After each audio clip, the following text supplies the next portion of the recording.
10월 21일 아침 저희들에게 주시는 하나님 말씀 누가복음 6장 12절로 19절까지 말씀입니다. 이때에 예수께서 기도하시러 산으로 가사 밤이 새도록 하나님께 기도하시고 밝음에 그 제자들을 부르사 그 중에서 12를 택하여 사도라 칭하셨으니 곧 베드로라고도 이름을 주신 시몬과 그의 동생 안드레와 야고보와 요한과 빌립과 바돌로메와 마테와 도마와 알페오의 아들 야고보와 셀롯이라는 시몬과 야고보의 아들 유다와 예수를 파는 자 될 가롯 유다라.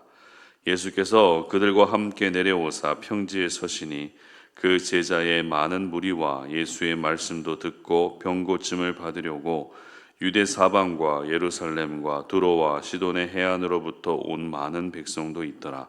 더러운 귀신에게 고난받는 자들도 고침을 받은지라. 온 무리가 예수를 만지려고 힘쓰니 이는 능력이 예수께로부터 나와서 모든 사람을 낫게 함이로라. 아멘. 예수님의 심부름이라는 제목으로 오늘 아침 말씀 전합니다. 누군가에게 심부름을 시킬 때 심부름이라는 요건이 갖추어지기 위해서 필요한 두 가지 동사가 있습니다. 바로 부름과 보냄입니다. 만약 여러분의 자녀에게 심부름을 시킨다고 했을 때 일단 심부름을 시킬 자녀를 부르게 되죠. 그러고 나면 어떤 심부름인지 심부름의 내용을 전달하고 나서 심부름을 보내게 됩니다. 즉 심부름은 부름과 보냄이 같이 어우러질 때 완성되는 것입니다.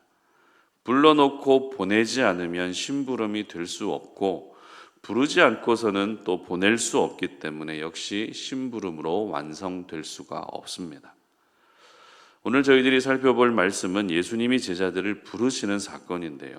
복음서를 보게 되면 베드로와 마태를 부르실 때처럼 개별적으로 제자들을 부르신 내용도 있지만 이렇게 12제자를 한꺼번에 언급하며 부르는 내용이 오늘 본문을 포함해서 마태복음과 마가복음에도 있다는 것이 한편으로는 색다르게 느껴집니다.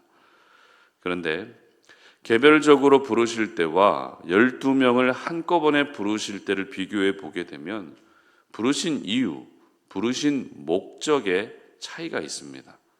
어떤 차이인가 하면 개별적으로 부르실 때는 제자로 부르신 것이지만 12명을 한꺼번에 부르실 때는 사도로 부르셨다는 것입니다.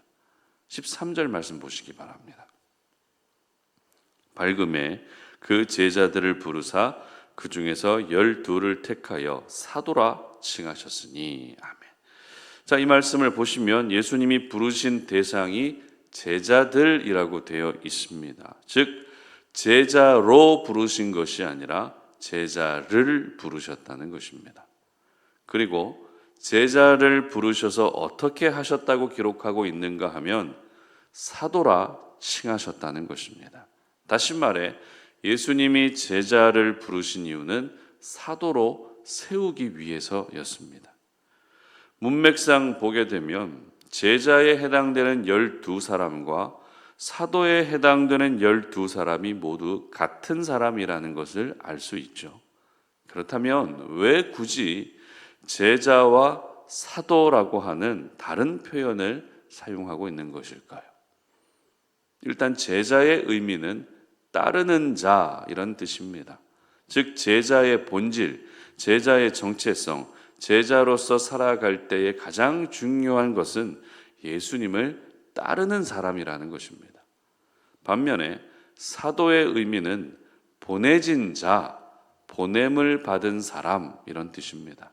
그러니까 사도의 본질이자 사도의 정체성은 보내진 자로서 보냄을 받은 자로서 복음을 전하고 하나님 나라에 확장하는 일에 힘을 다하는 사람이라는 뜻입니다. 그런데 저희들이 생각해 보고 싶은 것은 마태복음과 마가복음에도 예수님이 12제자를 부르신 내용이 기록되어 있다고 앞서 말씀드렸습니다. 그런데 마태복음과 마가복음에는 언급되지 않는 이 사도라는 표현을 누가복음을 기록한 누가가 사용했다는 것이죠. 실제로 마태복음과 마가복음에는 사도라는 표현이 각각 한 번밖에 사용되지 않습니다. 마테마가 전체에서 한 번밖에 사용되지 않습니다. 요한복음에는 한 번도 사도라는 표현이 사용되지 않습니다.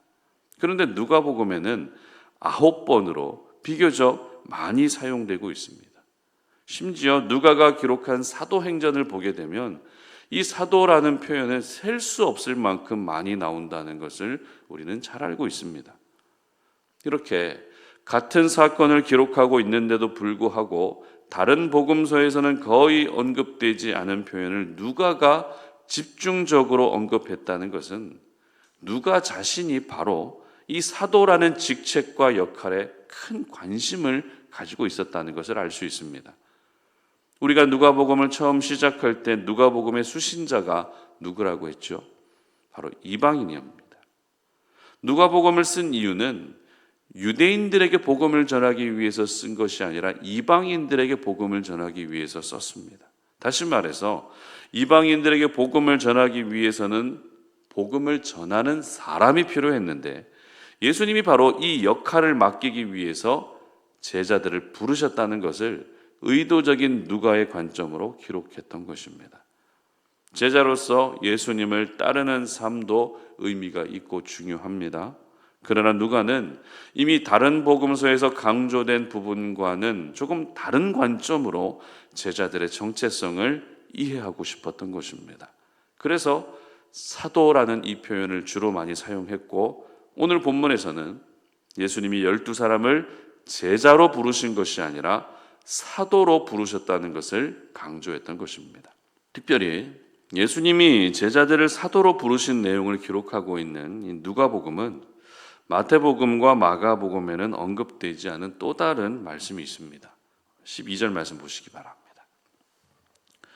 이때에 예수께서 기도하시러 산으로 가사 밤이 새도록 하나님께 기도하시고, 아멘. 바로 예수님이 산에서 기도하신 후에 제자들을 사도로 칭하셨다는 것입니다. 그러니까 예수님은 제자들을 사도로 칭하실 때 그냥 호칭만 바꾸어 주신 것이 아닙니다. 얘들아, 이제부터 너희들은 사도야, 사도로 살아야 돼, 이렇게 호칭만 바꾸어 주신 것이 아니라 밤이 새도록 기도할 만큼 충분한 기도 끝에 제자들에게 새로운 정체성을 부여해 주셨다는 것입니다. 무슨 말입니까? 사람을 세우고 새로운 역할을 맡기고 하나님 나라를 위한 심부름을 맡기는 일은 인간적인 기준과 인간적인 방법으로 될 일이 아니라는 것이죠. 신앙생활 열심히 한다고 해서, 봉사를 많이 한다고 해서, 교회 안에서 여러 가지 활동에 참여하고 있다고 해서 무조건 모든 하나님의 나라를 위한 심부름을 맡길 수 있는 것이 아니라 철저히 하나님의 기준과 하나님의 방법으로 심부름을 맡길 수 있는 사람이 정해져 있다는 것입니다. 그런데 오늘 본문과 병행 구절을 이루고 있는 마태복음, 마가복음의 기록을 함께 비교해 보면 똑같은 부분도 있습니다. 그 중에서 대표적으로 똑같은 내용이 14절 상반절 보시기 바랍니다. 곧 베드로라고도 이름을 주신 시몬과, 그리고 16절 하반절입니다.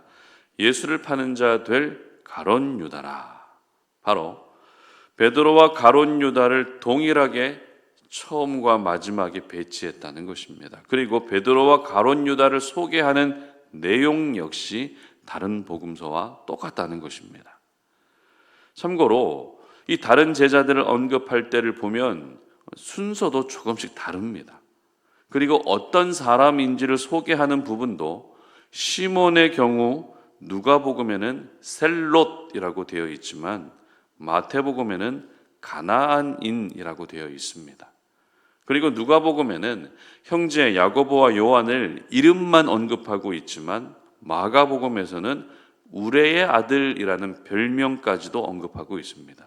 그 외에도 비교해 보시면 차이점을 여러 군데서 발견할 수 있습니다. 이처럼 많은 부분에서 12명의 사람들을 소개할 때 차이가 남에도 불구하고 유일하게 첫 번째 제자와 마지막 제자에 대한 언급은 동일하다는 것이죠. 그것도 가롯 유다를 가리켜서 예수를 팔 자, 그리고 베드로의 원래 이름이 시몬이라는 것을 언급하고 있다는 점은 마태, 마가, 누가복음이 모두 동일하다는 것입니다. 그렇다면 왜 베드로와 가룟 유다에 대한 언급만 세 복음서에서 똑같을까요? 베드로와 가룟 유다의 인생을 생각해 보면 어느 정도 우리는 짐작할 수 있습니다. 다른 제자들에 관한 부분은 성경이 거의 언급하고 있지 않지만 베드로와 가룟 유다는 유독 많이 언급됩니다. 왜냐하면 베드로는 12제자 중에 가장 대표적이고 상징적인 인물이었지만 예수님을 부인하는 실수를 했기 때문이죠. 그리고 가룟 유다는 예수님을 배신하고 은 30에 팔기 전에 이미 복음서를 기록한 저자들이 가룟 유다의 실체를 공개함으로써 사실상 예수님의 제자들의 면모가 그렇게 양호한 편은 아니다라는 것을 우리에게 미리 보여주고 있는 것입니다. 즉 제자들의 모습 하나하나가 이렇다는 것을 예수님은 벌써부터 알고 계셨다는 것이죠. 그래서 제자를 사도로 보내시기 위해 더욱더 신중할 수밖에 없었는데 그 신중함을 잘 보여주고 있는 것이 무엇입니까? 산에서 밤새도록 기도했다는 내용입니다. 이처럼 예수님은 제자를 부르셨고 또 사도로 보내시는 과정에서 기도만이 정답이라고 생각하셨던 것입니다. 이제 심부름을 시켜야 되는데 기도하지 않고 심부름을 시키는 것이 아니라 기도로 그들을 준비시키고 기도로 늘 지원해 주어야만 하나님 나라의 심부름꾼이 될 수 있다고 생각하셨던 것입니다. 그런데 예수님의 심부름은 오늘을 살아가는 저희들에게도 동일하게 맡겨졌다는 것이죠. 그 심부름을 위해 저희들을 하나님의 자녀로 부르셨고 더 많은 사람들을 하나님의 자녀로 삼기 위해 저희들을 또 보내셨다는 것입니다.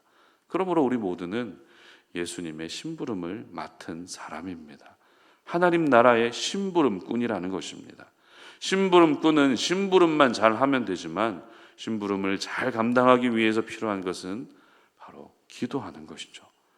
제자들을 부르시고 사도로 보내실 때 예수님이 그렇게 신중하게 기도하셨다는 것을 기억한다면 예수님의 심부름은 아무나 감당할 수 있는 것이 아니라 기도하는 사람이 감당할 수 있다는 것을 알게 되는 것입니다. 바라기는 예수님이 맡기신 심부름을 여러분 모두 잘 감당할 수 있도록 늘 기도할 수 있었으면 좋겠습니다. 그리고 내가 빨리 심부름을 잘 감당하는 것도 중요하지만 조금 더디더라도 기도하면서 심부름을 잘 감당할 수 있었으면 좋겠습니다. 그래서 여러분이 올려드리는 기도, 오늘 하루 살아가시면서 하나님께 올려드리는 모든 기도가 심부름을 잘 완수하는 그런 밑거름이 될 수 있으시기를 주님의 이름으로 축복합니다. 함께 기도하겠습니다. 살아계신 하나님, 오늘 우리가 주님의 말씀을 기억합니다. 우리 모두를 하나님 나라를 확장시키고 복음을 전하는 그런 심부름꾼으로 불러주셨음을 믿습니다. 우리가 맡은 이 역할들을 잘 감당하기를 원하는데 무엇보다도 우리의 단순한 열심과 열정으로만 이 일들을 감당할 수 있는 것이 아니라 예수님께서 밤이 새도록 기도하시며 제자들을 부르시고 사도로 보내셨다는 것을 기억할 때 우리도 역시 기도하면서 하나님 맡기신 심부름을 감당해야 된다는 사실을 깨닫습니다. 하나님, 오늘도 우리의 기도가 중단되지 않게 하시고 부족하지만 주님 앞에 올려드리는 우리의 기도로 우리 모두가 하나님이 맡기신 심부름을 더 잘 감당할 수 있는 그런 밑거름이 될 수 있도록 도와주시옵소서. 그리고 하나님 나라의 심부를 잘 감당함으로써 잃어버린 많은 영혼들을 주님 앞으로 인도하는 그런 귀한 삶을 살아가게 하여 주시옵소서. 예수님의 이름으로 기도드립니다. 아멘.